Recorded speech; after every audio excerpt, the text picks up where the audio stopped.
Olá pessoal, voltando aqui, mais uma vez na série de vídeos que propomos desenvolver críticas construtivas, obviamente, quando a gente se refere a críticas, em relação às produções acadêmicas e metodológicas, no sentido de estar comentando aqui sobre artigos, dissertações, teses, enfim, as produções acadêmicas de modo geral, ressaltando aí tanto os aspectos do conteúdo, dessas produções, desses manuscritos, como também os aspectos do método, E hoje, atendendo aí um convite, da minha amiga, a professora Virgínia Passos, que inclusive está inserido aí na nossa disciplina, Estamos inseridos na disciplina Interface Saúde e Educação. Então a professora Virgínia pediu para que eu comentasse o texto aqui do João Batista Araújo Oliveira, Matheus Gomes e a Thaís Barcelos, o artigo intitulado A Covid-19 e a volta às aulas, ouvindo as evidências. Então esse é o comentário aí que nós vamos fazer hoje. Então, trata-se de um artigo, fruto de uma análise de literatura que a gente poderia enquadrar aí como um estudo bibliográfico, Lembrando que os estudos bibliográficos têm uma variação, e nesse caso aqui, uma delas é que os autores fazem um recorte, inclusive de trabalhos que não estão ainda publicados, estão off-print, mas não publicados propriamente dito. Isso por conta, inclusive, da situação, do contexto que nós estamos vivendo, da pandemia. Então, os autores precisavam ter acesso às produções as mais recentes e muitas vezes essas produções ainda não estavam totalmente finalizadas, digamos assim, publicadas sim, mas não finalizadas, E os autores também eles circunscrevem temas. Então é uma análise de literatura sobre essa questão das evidências, no que diz respeito às aulas, a suspensão de das aulas, seja por conta das férias ou por outras situações que não só a pandemia da Covid-19, e aí os autores trazem evidências sobre isso. Uma outra coisa interessante aí em relação à estrutura do artigo, que eu acho que é um bom item para a gente estar sempre atento, é a apresentação do artigo. Então os autores eles fazem uma apresentação, eles apresentam as sessões, como é que o artigo ele vai ser organizado. Então é um bom exemplo.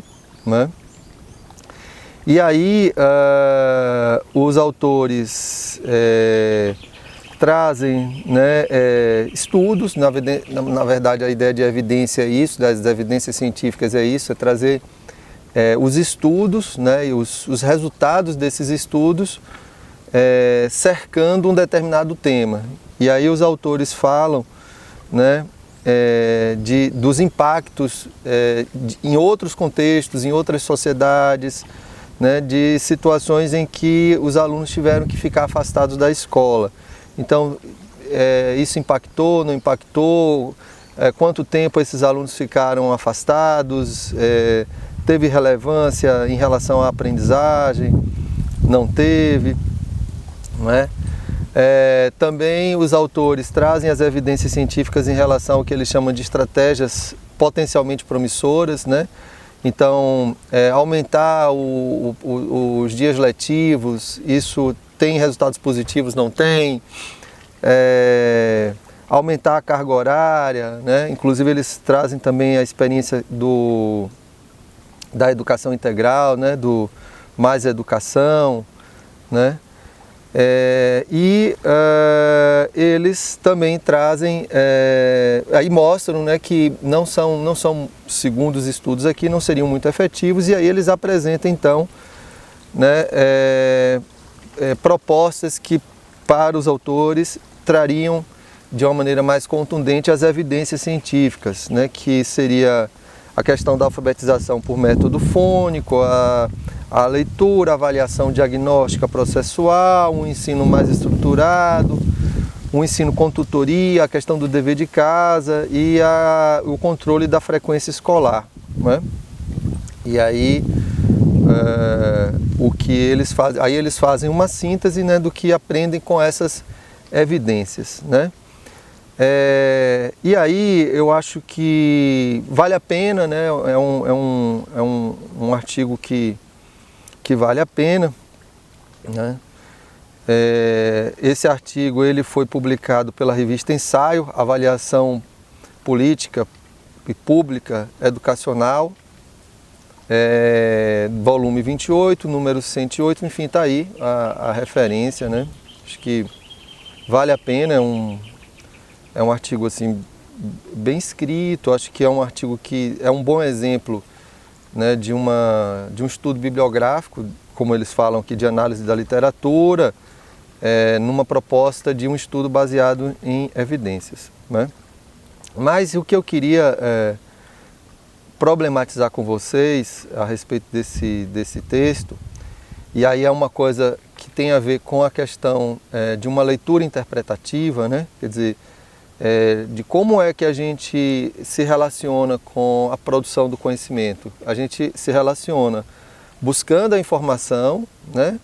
Ou seja, lendo os artigos, né? Fazendo as anotações, os registros, mas fazendo também uma leitura crítica, né? Tentando ir um pouco além do que está aparentemente exposto. E aí eu vou trazer algumas críticas em relação é o que eu chamo, né, a ideologia das evidências científicas, né? Isso pode ser até meio contraditório, né, mas existe muita gente questionando isso, né, e fazendo uma crítica, inclusive, à questão das evidências, dessa ideologia das evidências, né? E aí, a princípio, eu acho que é importante a gente se posicionar de que não há uma relação de antagonismo à ciência, né, raivosa à ciência, né, antipatizante à ciência. Não é isso. Ao contrário, acho que hoje em dia, né, em tempos de fake news, né, de negacionismos, eu acho que é importante a gente fortalecer o discurso científico. Mas uma coisa é fortalecer o discurso científico e uma outra coisa é a gente ter, muitas vezes, uma absorção ingênua, né, das narrativas, das evidências científicas, porque elas também podem, né, esconder, via de regra, né, trazem também outros vieses, até porque não existe uma ciência pura, né? A ciência sempre é uma produção social, histórica, tem o conhecimento científico, o modo da gente produzir o conhecimento sempre tem um viés ideológico, né?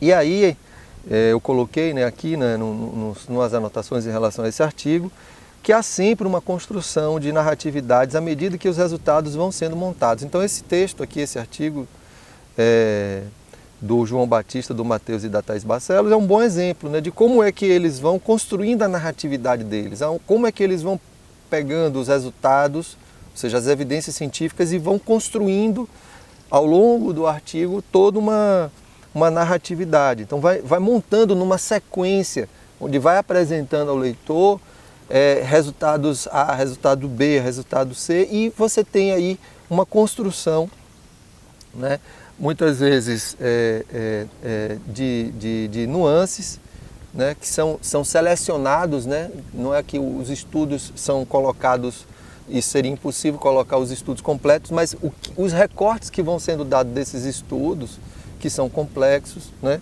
vai dando essa narratividade. Então as narrativas das evidências, geralmente, né, ou muitas delas, vêm como uma espécie de uma isca que esconde o anzol, que é justamente aonde é que se quer chegar, né? O que é que eu quero mostrar, né? Qual a minha intencionalidade? E aí isso não tem nada a ver com a questão das evidências em si, né? É a mesma coisa dessa diferença entre do que é a ciência e do que a gente faz com a ciência, né? Então, nesse caso, no caso desse artigo, o título do artigo, que é A Covid-19 e a volta às aulas ouvindo as evidências, a questão central, e aí você percebe isso no final do artigo, a questão central é a questão da alfabetização, do método fônico e das ações, né, que são trabalhadas na Fundação Alfibeto, fundação esta que o autor principal é o seu presidente, se eu não me engano, ele era o presidente, não sei se ainda é, que é o João Batista Araújo de Oliveira. Então, o João Batista Araújo de Oliveira é o presidente da Fundação Alfibeto, né? Fundação esta que presta serviço a vários entes públicos municipais, né? E até estadual, tá? Vende, né, seus serviços, presta consultoria, né? Então há uma questão também comercial aí, e onde tem como mote, né, uma prestação de serviços e consultoria baseada em evidências, né? Então, como eu falei, a questão obviamente não é ser contra a ciência, né, sobretudo no campo da educação. É desejável, né, e mesmo há carência dessa aproximação, principalmente aí no contexto brasileiro, ou seja, a educação ela carece, né, desse diálogo com a ciência, né?